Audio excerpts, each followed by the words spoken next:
Amém. Bom é estarmos juntos na casa do Senhor, louvando, exaltando o seu nome, podendo sentir ainda mais a sua presença em nosso meio. Amém? Só para atualizar o nosso status lá em casa, a pastora e a Alice estão em Belo Horizonte novamente. Está tudo bem em casa, tá? É que ela aproveitou a carona dos pais para estar mais uma vez lá. Ela iniciou um tratamento dentário com o tio dela. E aí, para aproveitar essa semana e o tempo de licença que ela ainda está gozando, né, para que ela possa terminar lá o tratamento e na outra semana ela está de volta. Então, estamos eu e o Davizinho aqui. Ore pelo Davi.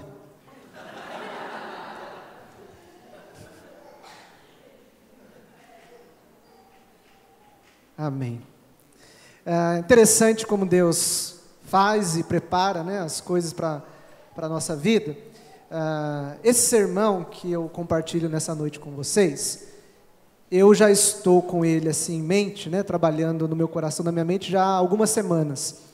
E há mais ou menos uns 10 dias atrás eu comecei a prepará-lo para pregar dia 4, domingo que vem. E já estava assim mais ou menos concebido o esboço do sermão. E quando o evento de hoje, né, o falecimento da dona Herodias, eu falei: Deus, muito obrigado. Porque as coisas já estavam caminhadas, né? Então a gente pôde perceber o cuidado de Deus, o zelo de Deus. Ele já sabia o que ia acontecer hoje. Por isso, permitiu que a gente pudesse antecipar algumas coisas, permitiu que você estivesse aqui, e a sua presença aqui agrada muito o coração do Senhor. Por isso nós estamos aqui efetivamente, porque é a vontade de Deus. Amém? Portanto, abra sua Bíblia, irmão e irmã, no Evangelho segundo Lucas, capítulo 19, os versos de 1 a 10. Aí você vai falar assim: pastor, esse texto? Para que tanto trabalho para preparar o sermão? Porque eu nunca preguei esse texto. Por incrível que pareça. Depois de já chegando aí a 10 anos de ministério pastoral, eu nunca preguei sobre Zaqueu. Não sei porquê. Texto bom de pregar, né? Mas é hoje aqui com vocês. Lucas 19, de 1 a 10.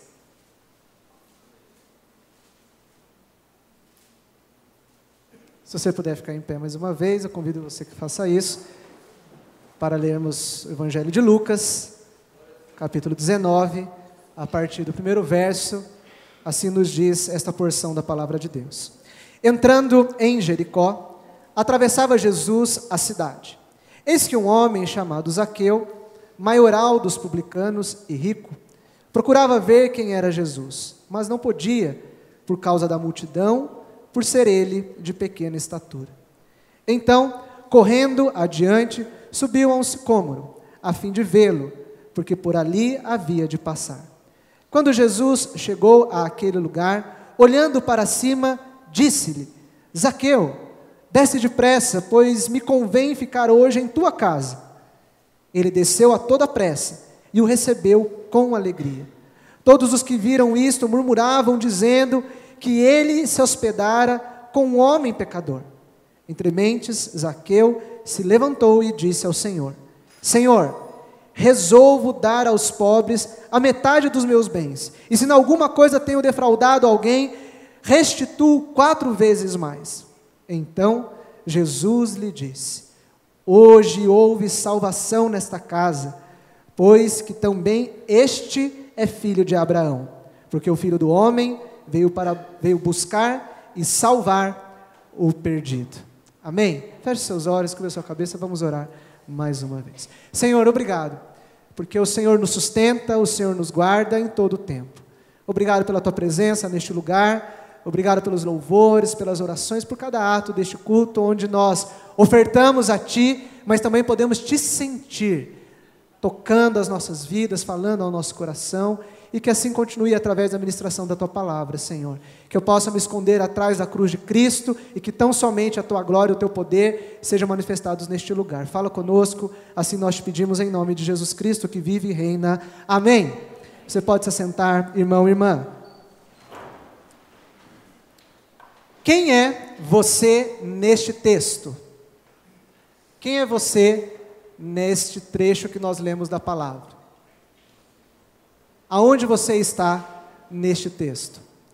Você já teve a experiência, como diz o pastor Jeremias Pereira, né? Vamos abrir o confessionário aqui. Só para os normais, tá? Você já teve a experiência de estar num culto, numa pregação, e o pastor, a pastora, não aqui, em outro lugar, né? Está pregando, e aí você está assim, na sua cabeça, está fervilhando, porque você está numa dúvida muito grande, se é mussarela ou é portuguesa que você vai pedir a hora que chegar em casa. A pregação já foi longe, você não está mais lá. Sua cabeça, ó. E você tem a nítida sensação de que, de fato, a companhia do Faustão naquele domingo era melhor. O que eu estou fazendo aqui? Já teve essa experiência, essa sensação de a pregação rolar e as coisas serem faladas e você não se identificar, você não se ver naquele texto, você até pensa assim, poxa, se a minha esposa estivesse aqui, se o meu marido estivesse, se o meu filho estivesse aqui, se ele tivesse essa palavra. Quem já teve essa experiência? Levanta um dedinho assim, bem discreto, eu não estou olhando. Mas eu quero dizer para você, irmão e irmã, que todos nós estamos nesse texto, sem nenhuma exceção. Desse sermão você não vai poder reclamar, porque você vai se ver nesse texto, porque todos nós estamos aqui. Essa passagem, em síntese, resumindo, ela nos apresenta o padrão do ministério de Jesus. Qual é o padrão do ministério de Jesus? Ele está caminhando por cidades, por estradas, por lugares, e ele sempre está se encontrando com alguém. E nesse encontro sempre algo acontece. Algo da parte de Deus para nós acontece quando nós nos encontramos com o seu Filho. E nesta noite, o Senhor marcou um encontro comigo e com você neste lugar. Algo novo da parte do Senhor pode acontecer na minha vida e na sua vida. Fique esperto. Deus quer falar com você, Ele já está falando e você vai sair daqui diferente. Não por mim, não pelos louvores, mas porque quando nós nos encontramos com Jesus, algo novo acontece na nossa vida. Esse é o padrão do ministério de Jesus. E mais uma vez isso está se repetindo neste contexto. Na caminhada, na jornada do seu ministério, ele se encontra com alguém e esse alguém mais uma vez é transformado, é impactado, é salvo, porque se encontrou com Jesus. Jesus ele está a caminho de Jerusalém, a sequência do texto vai exatamente nos dizer isso. A partir do versículo 28, nós temos o domingo de Ramos, a entrada triunfal de Jesus em Jerusalém, e ele está indo já consciente de que aquela é a sua última semana. Ele sabe que ele vai morrer na próxima sexta-feira, e talvez há uma esperança no seu coração de que algo vai acontecer, de que Deus vai fazer alguma coisa, e talvez isso possa acontecer 3 dias depois. Jericó, a cidade pela qual Jesus está passando, onde ele se encontra com Zaqueu, é um dos últimos lugares pelos quais ele passa. Parece-me que aquela oportunidade de Zaqueu era a única que ele ia ter. Isso porque em nenhum outro momento Jesus vai a Jericó. Essa é a única vez que ele vai a essa cidade. E os estudiosos, os biblistas, não sabem explicar o porquê disso, porque Jericó era uma cidade importante dentro daquele contexto, depois de Jerusalém, Samaria, Jericó eram cidades que seriam normais Jesus ter passado. Mas ele não passou. Essa é a única vez que ele passa, é a única oportunidade de Zaqueu, e talvez essa seja a sua única oportunidade na sua vida de ouvir algo da parte de Jesus. Então aproveita, meu irmão, minha irmã. Se você nunca ouviu nada da parte de Jesus, se você não conhece, essa é a noite de Deus fazer algo novo na sua vida. Israel era a colônia do Império Romano, como boa parte de nós sabemos. O Império Romano dominava boa parte do mundo conhecido naquele tempo, inclusive o que nós conhecemos hoje como Israel, Palestina. Então, o Império, para se manter, ele usava muitas coisas, pilhagem, quando eles invadiam uma cidade, roubavam tudo, o próprio comércio da cidade em Roma, mas principalmente através de tributos, através de impostos. Parece um lugar que eu conheço, que precisa cobrar bastante imposto para poder caminhar. Vai mudar em nome de Jesus. Amém, eu creio. Então ele passa por esse lugar, passa por essa cidade, essa colônia do império. E quem era responsável por fazer a cobrança desses impostos eram os chamados publicanos. Então, quando você vê aqui na Bíblia, né, publicano, você lembra cobrador de impostos. É um homem que está a serviço do Império Romano.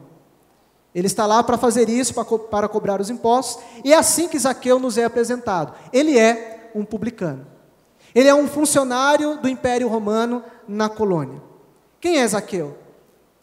Zaqueu, ele era um judeu. Eu ouvi uma pregação essa semana, quem estava comigo lá na Casa de Cultura, no ato interreligioso que acontece todos os anos. Eu estive lá quarta-feira novamente, quarta-feira passada. Não teve o batuque dessa vez, mas teve umas outras coisas. Mas foi bom. E o pastor que estava lá, infelizmente, ele afirmou que Zaqueu não era judeu. Isso não é verdade. Ele errou um pouquinho essa informação aí, um dos pastores que falou.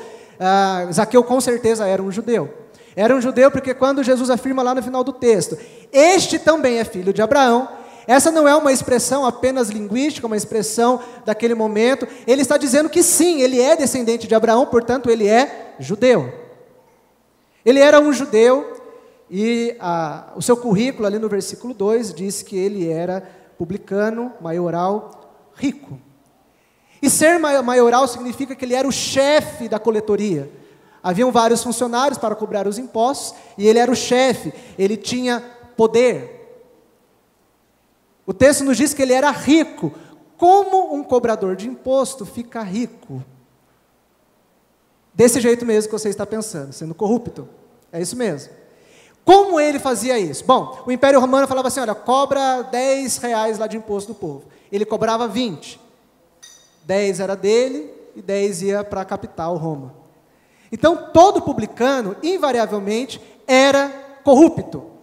E esse aqui, quando a Bíblia faz um destaque, qualquer palavra na Bíblia não está à toa. Se a Bíblia fez questão de dizer para nós que ele era rico, esse cara provavelmente estudou no Congresso Nacional do Brasil. Esse cara era bom, sabia roubar. Sabia roubar. Ele tinha poder, ele tinha toda a influência, o conhecimento da lei judaica. Ele era um cara assim de poucos amigos, ninguém mexia com esse cara.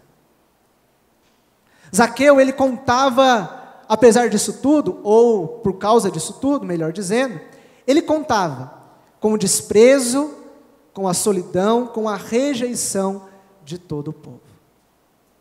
Imagine você, meu irmão, minha irmã,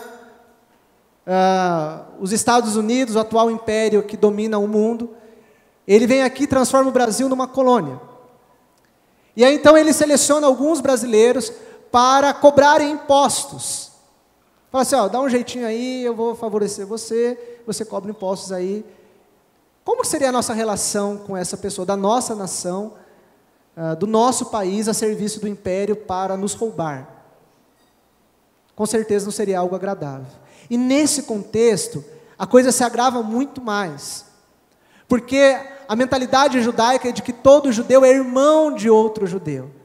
Essa noção que nós temos de corpo, de comunidade, isso já está embutido na cultura e na religiosidade judaica. Então era um irmão da igreja, a serviço de um império que estava dominando, que estava escravizando, que estava oprimindo, estava lá a serviço desse império para nos roubar. O povo detestava o Zaqueu, ele era desprezado, ele vivia sozinho, ele era rejeitado. No fim das contas, ele era uma pessoa vazia e infeliz. A princípio, um homem de Deus, um judeu, com poder, com status, com alto cargo, rico, infeliz, vazio. Nós poderíamos aprofundar várias coisas aqui nesse texto para dar base para essa afirmação, mas eu quero apenas fazer um destaque. A evidência de que Zaqueu era um homem vazio e infeliz é que quando ele fica sabendo que aquele homem que já tinha fama, que mudava a vida das pessoas, que dava esperança para as pessoas, ele está entrando na cidade de Jericó e ele se encontra com o filho de Timeu, Bartimeu, e ele cura aquele homem, e antes de Jesus chegar na cidade, a fama já tinha chegado em Jericó. Todo mundo já sabia que Bartimeu havia sido curado. E essas informações chegam aos ouvidos de Zaqueu, e o texto nos diz que ele sai o quê? Correndo. Correndo. Quem todo domingo para vir para a igreja na hora do culto sai correndo de casa? Só eu que saio desesperado de casa, trocando fralda, pegando a criança e cai mamadeira, só eu. Aquela correria, vai, puxa, toma café e... Quando a gente faz as coisas correndo, é porque é algo do nosso interesse, é ou não é? Zaqueu sai correndo. Algo o marcou naquele momento, algo o incomodou de uma tal forma que ele pensou assim, essa é a minha chance. Deixa eu correr. porque eu não quero continuar vivendo do jeito que eu vivo. A minha vida do jeito que está não está boa. Ele sai correndo e ele vai no encontro de Jesus, porque ele quer ver Jesus, ele quer ver aquele homem que poderia ser a sua última esperança. Jesus, ele está a caminho de sua execução. Jesus sabe que vai morrer, mas ele encontra tempo e disposição para alcançar pessoas com a sua graça. Irmãos e irmãs, quando a gente está corrido lá, está preocupado, querendo fazer, a última coisa que a gente quer é parar e conversar, e trocar uma ideia, e aconselhar, gastar tempo com a pessoa. Eu preciso resolver minha vida, vamos. O Davi, ele é mais low profile, assim, por incrível que pareça, em casa. Ele é mais devagarzinho. E às vezes, assim, eu estou tentando resolver as coisas logo. Vamos, Davi. Aí ele para e olha, papai, por que você está com pressa? Gente, mas vem aqui assim, ó. Por que eu estou com pressa, moleque? Você não me pergunta por que eu estou com pressa. E a gente não quer parar. E ainda mais, se Jesus está sabendo que a coisa vai ficar difícil para ele, o comum seria ele não querer gastar tempo com ninguém. Poxa, eu estou indo para Jerusalém, eu sei que vai acontecer comigo, eu sei que um dos meus discípulos vai me trair, mas a graça que estava em Jesus era tão grande, que todas as pessoas que cruzavam o seu caminho, e que precisavam de esperança, de consolo, de resposta, ele parava. Nesta noite, Jesus Cristo para nesse lugar para te ouvir, para te tocar, para fazer algo novo na sua vida. Você pode pensar, ele tem mais o que fazer. A coisa mais importante para Jesus é abençoar a minha vida e a sua vida. Jesus, ele entra em Jericó. Zaqueu já está no alto da árvore. Jesus está passando, ele para. E parou já da gastura no Pedrão. O Pedrão já... Jesus, vamos, não para não, a multidão, vamos. Jesus para. De novo, Jesus... De novo, ele para. Ele olha para Zaqueu. Ninguém olhava para aquele homem. Não é porque ele era baixinho, porque ninguém gostava dele. Quem aqui já trocou de calçada quando viu alguém que você não queria ver? Rapaz, não levanta a mão, deixa para lá. Levanta a mão no seu coração, aí o Senhor está vendo. Amado, era assim que acontecia com Zaqueu. Zaqueu estava vindo uma calçada, estava andando na Itaberaba, eu pulava lá no Clipper para não ter que ver ele. Era assim que funcionava. Ninguém queria olhar para ele. Mas Jesus, ele consegue piorar tudo, gente. Ele para, ele olha, ele fala com Zaqueu. Não, Jesus. Falar com Zaqueu não, com ele não. Ele para, ele olha, ele fala, ele se importa com aquele baixinho danado. Jesus não quer ser contemplado por ninguém, mas ele quer mudar a vida das pessoas. Jesus não é um quadro, não é uma estátua de madeira ou de gesso. Jesus, ele não deve ficar pendurado no nosso pescoço, porque ele não é para nossa veneração, para nossa adoração, para nossa contemplação. Jesus, ele quer entrar na nossa vida. E é isso que ele propõe para Zaqueu. Zaqueu, eu não quero que você fique só me olhando aí, eu não quero só que você fique me admirando, eu quero entrar na sua vida. Em outras palavras, a expressão bíblica, eu quero entrar na sua casa. Eu quero fazer a diferença na sua vida. É mais do que você está imaginando. É mais do que você está imaginando. Nós não sabemos o porquê, Jesus sabe o nome de Zaqueu. Reparou isso no texto? Não tem apresentação. Como que é o seu nome? Zaqueu, desce depressa. Há muitas hipóteses aqui. Uma delas é que, da mesma forma como Jesus era famoso, Zaqueu também era. Um pela qualidade e outro pelos seus defeitos. Há a hipótese aqui de que Jesus já tinha ouvido falar daquele homem.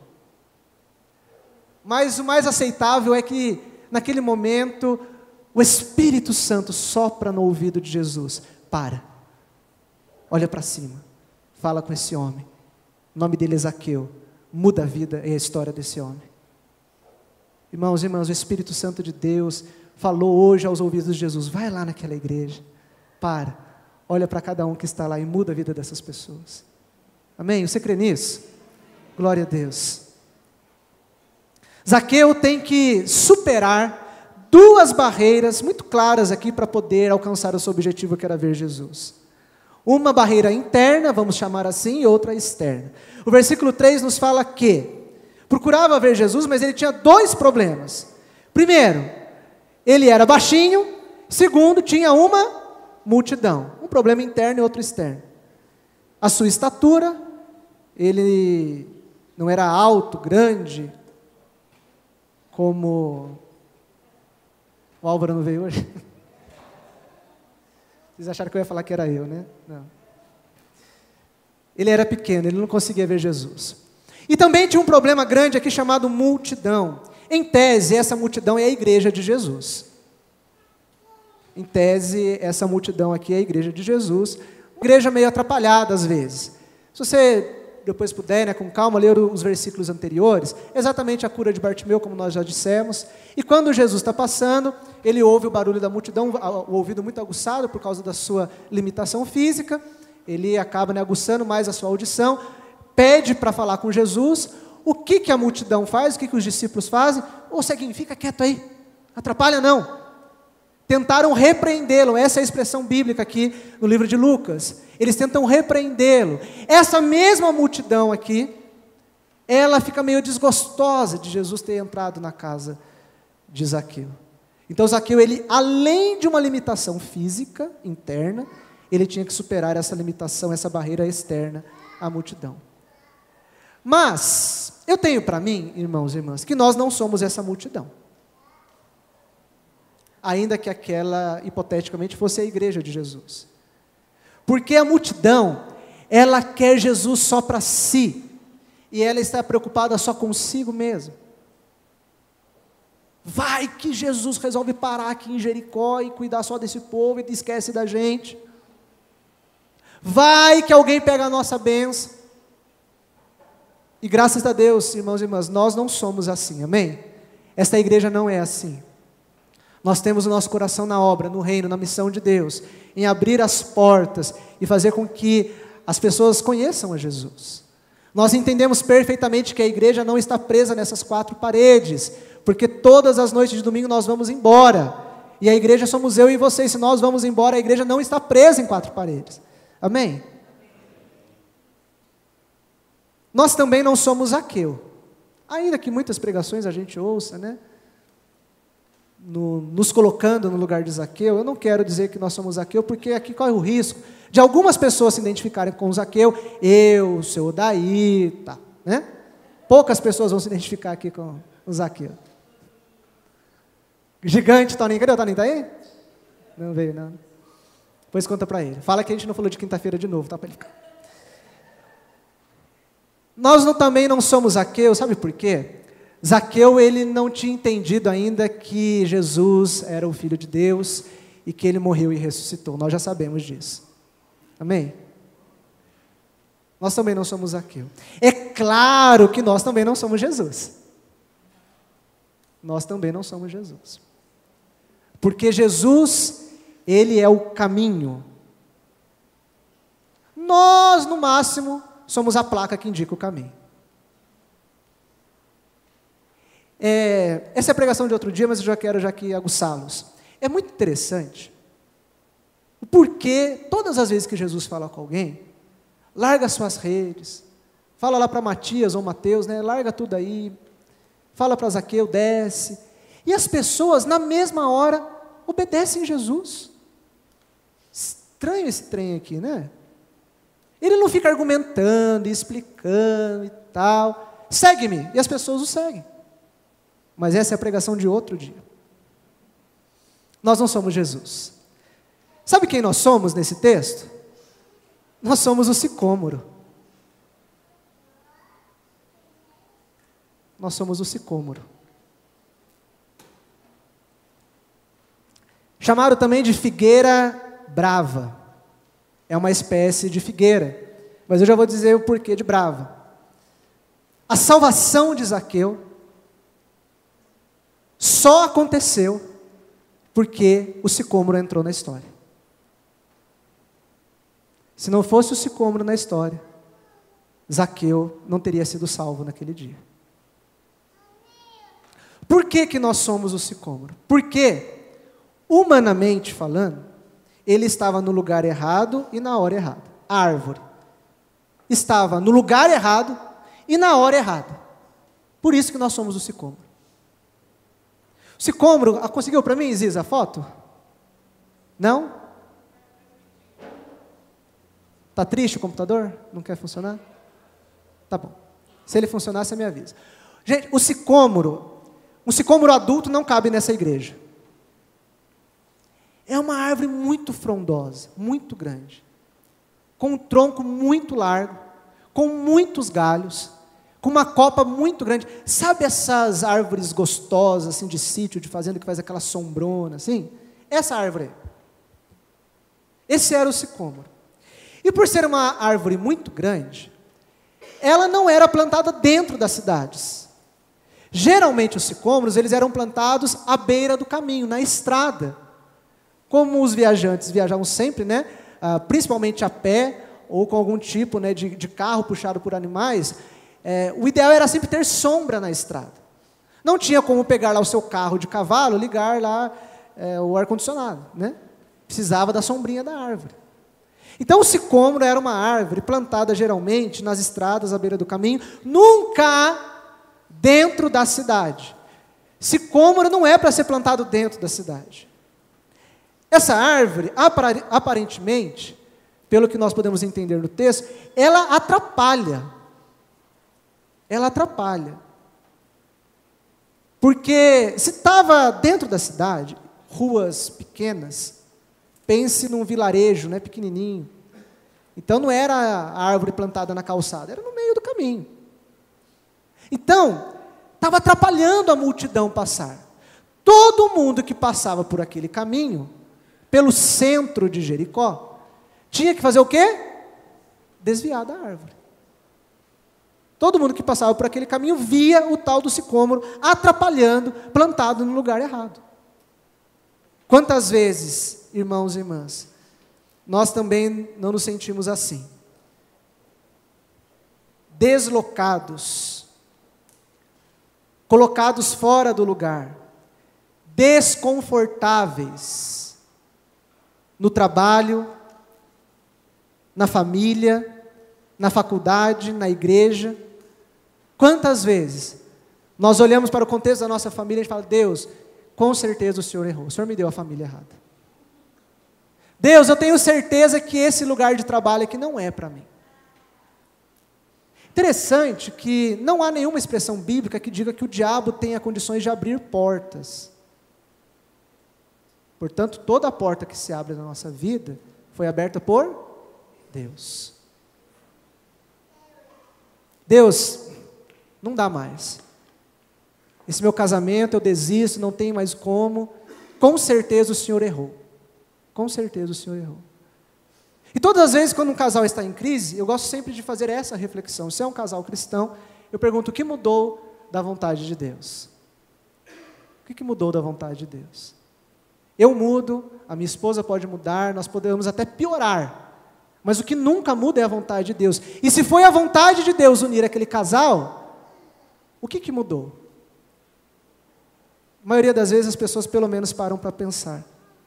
Quantas vezes nós nos sentimos mal plantados, mal colocados na igreja? Essa não é a minha igreja, não me sinto à vontade, não me acho, não sei o que fazer, eu me sinto desconfortável.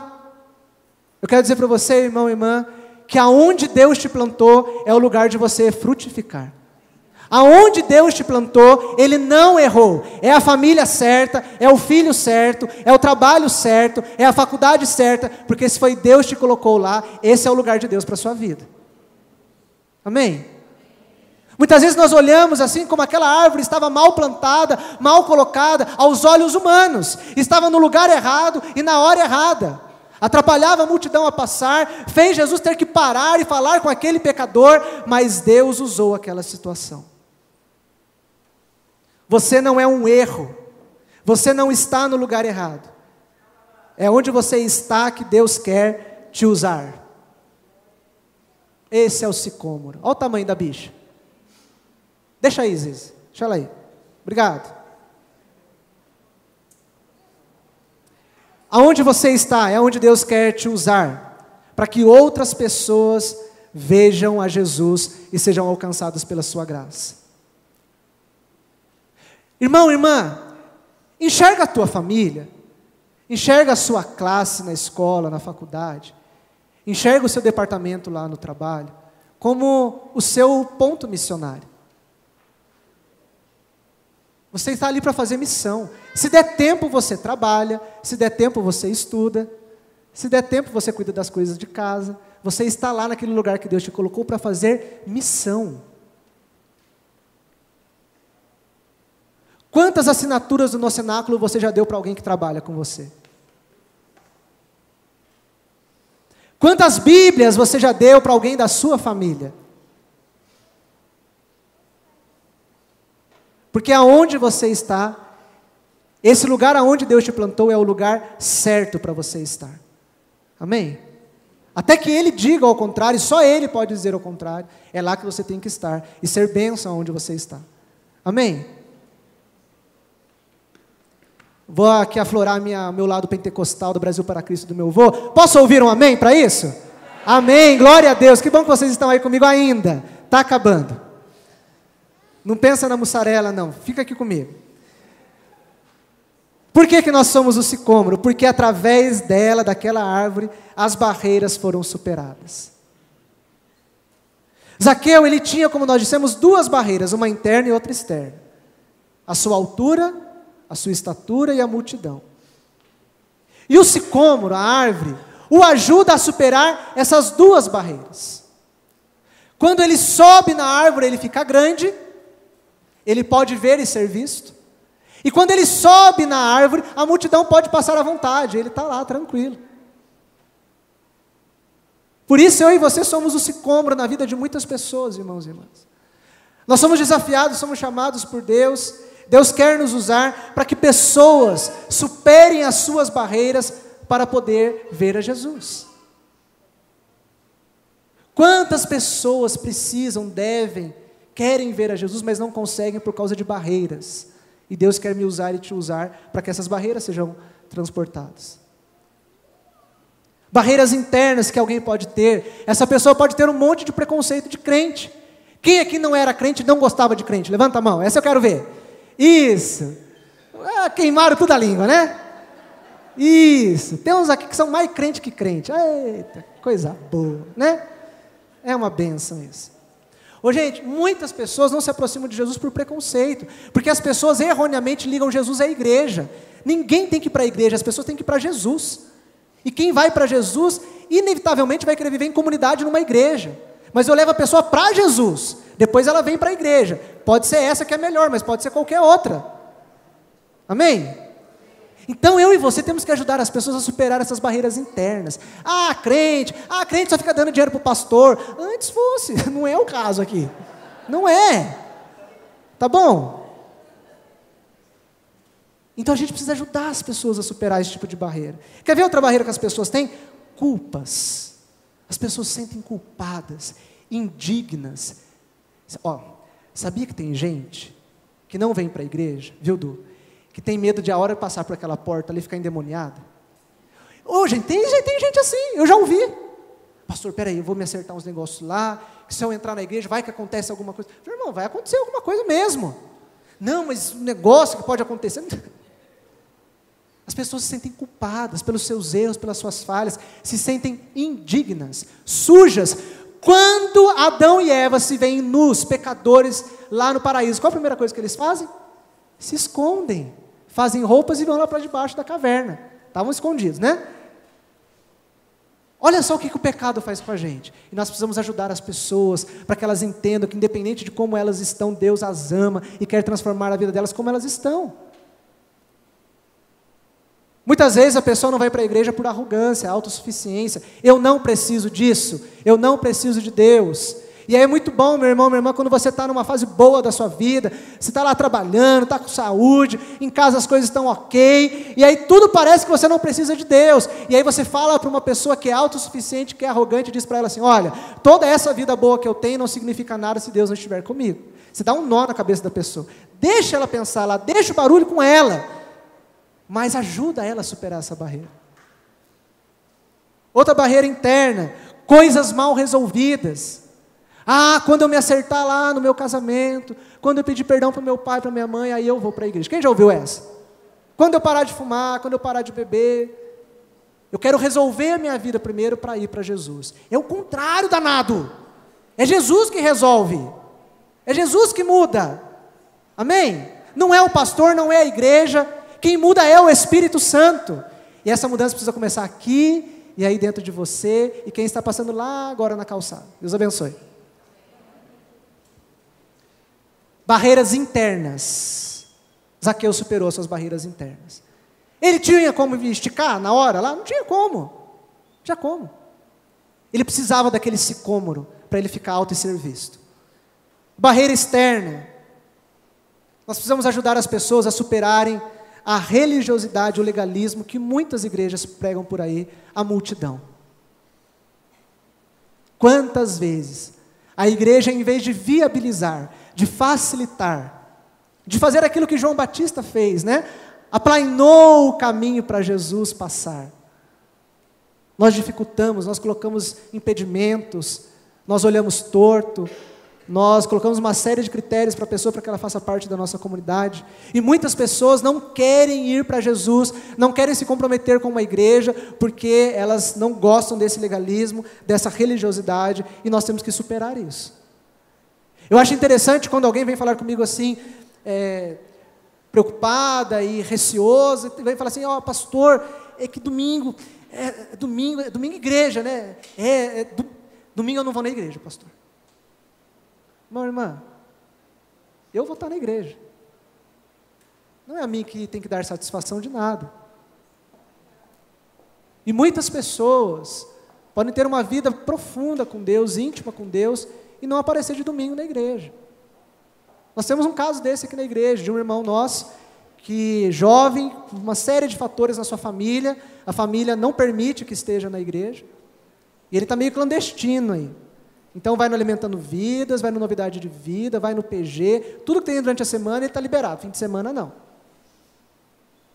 Faz parte da igreja, meu irmão, minha irmã. Então a gente precisa abrir a nossa cabeça, abrir a nossa cachola. Só quem vai domingo na igreja é abençoado, só de domingo que acontecem as coisas. Não. Nós precisamos facilitar o acesso das pessoas a Deus, à comunhão, à igreja.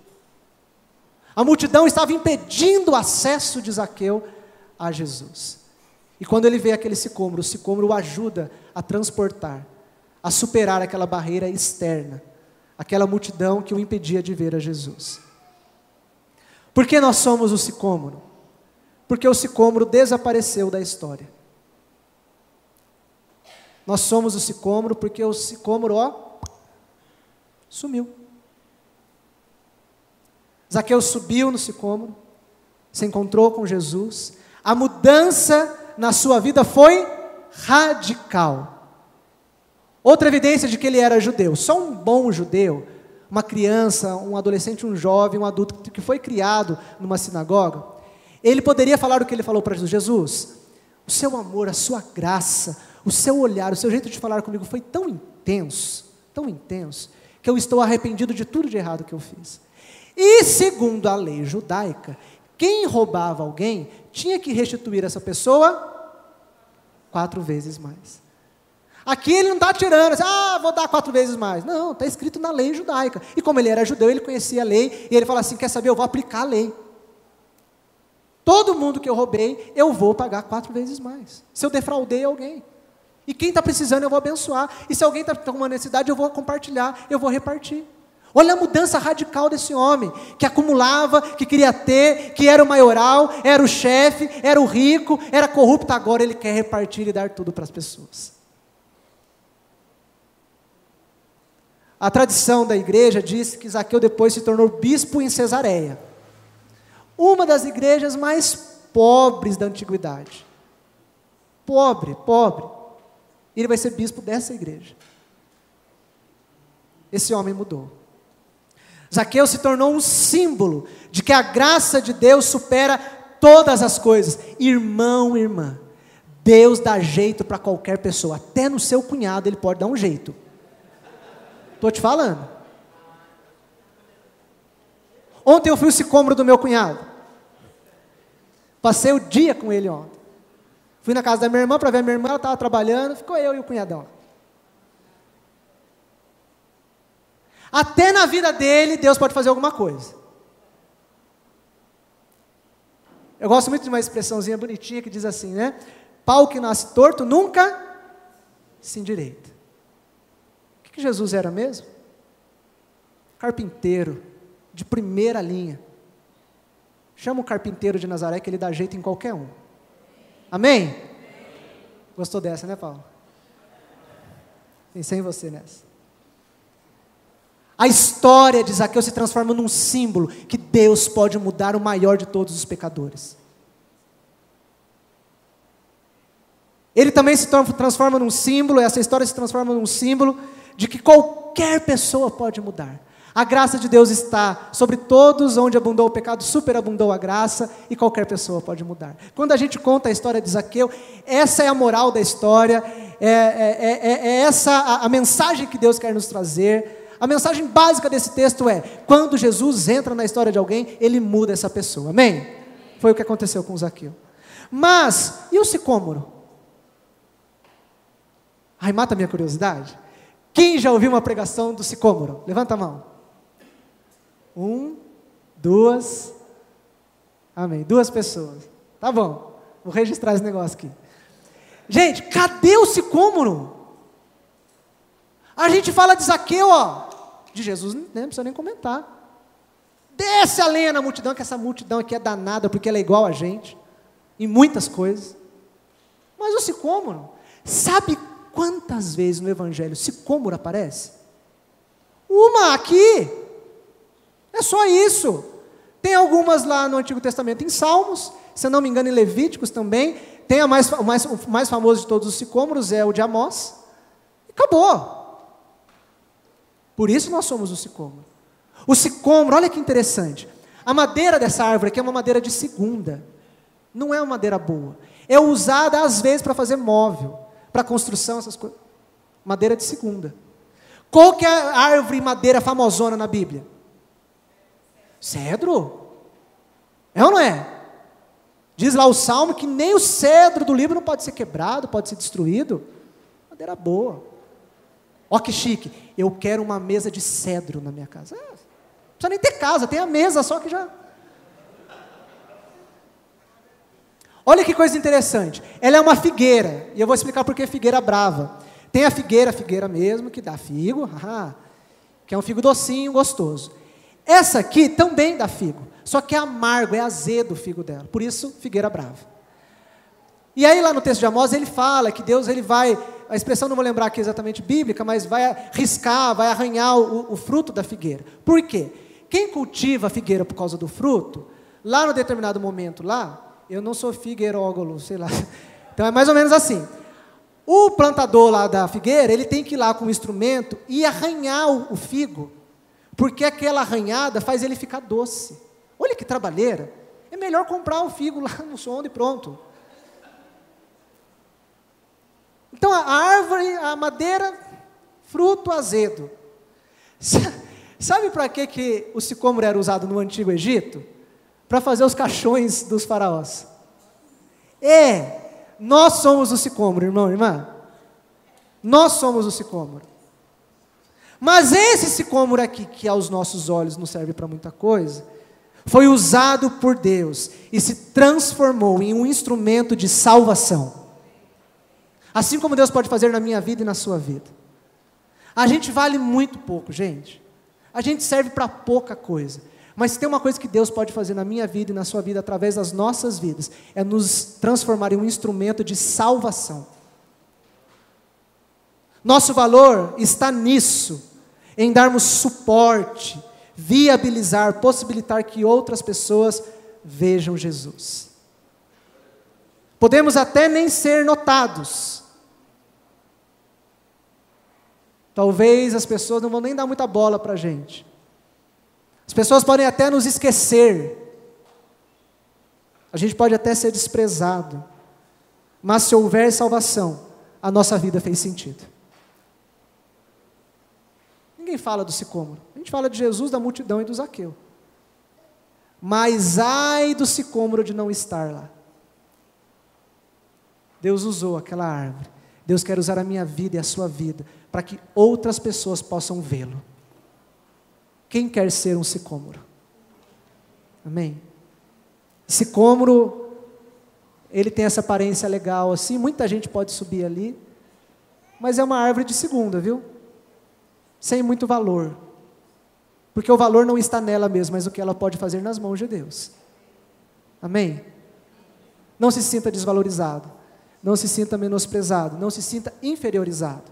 Caso Deus esteja usando a sua vida, você está dando certo. Se você está dando suporte para alguém, se você está ajudando alguém a ver Jesus, a sua vida tem muito valor. É para isso que você foi criado. Amém? Às vezes a gente quer dar madeira, quer dar um fruto, assim mesmo meio azedo, a gente quer dar um jeito. A gente quer fazer um móvel lá, mesmo que seja de segunda. A gente quer buscar valor em coisas para as quais nós não fomos criados. A gente se sente valorizado, amado, importante, quando alguém sobe aqui, ó, e Jesus olha para essa pessoa e fala, vem. E a gente fica só olhando Jesus levar a pessoa. Ei, coisa boa. Agora eu entendi por que eu existo. Amém? Eu quero orar com você aqui no altar. Você que precisa da ajuda de Deus para ser esse sicômoro. Você que tem vontade de dar suporte para alguém. Você que tem vontade de ser um instrumento nas mãos de Deus, para que outras pessoas também vejam a Jesus. Quero interceder pela sua vida. Porque muitas vezes a gente acha que a gente está sendo ali cerrado, alguém está com um machado ali tentando nos arrancar, as lutas, as tristezas, amarguras da vida vêm e parece que vão nos arrancar. Mas Deus quer firmar as suas raízes, para que aonde você está, inclusive aqui nesta igreja, você dê frutos. E o maior fruto que nós podemos oferecer a Deus é uma vida rendida aos seus pés. Você que deseja discipular alguém, você que já está caminhando com alguém, mas tem encontrado dificuldades, está desanimado, está cansado, eu não aguento mais essa pessoa na minha vida. Deus quer renovar as suas forças. Deus quer te dar graça, estratégia, inteligência. Deus quer usar você para que essas pessoas o vejam. Amém?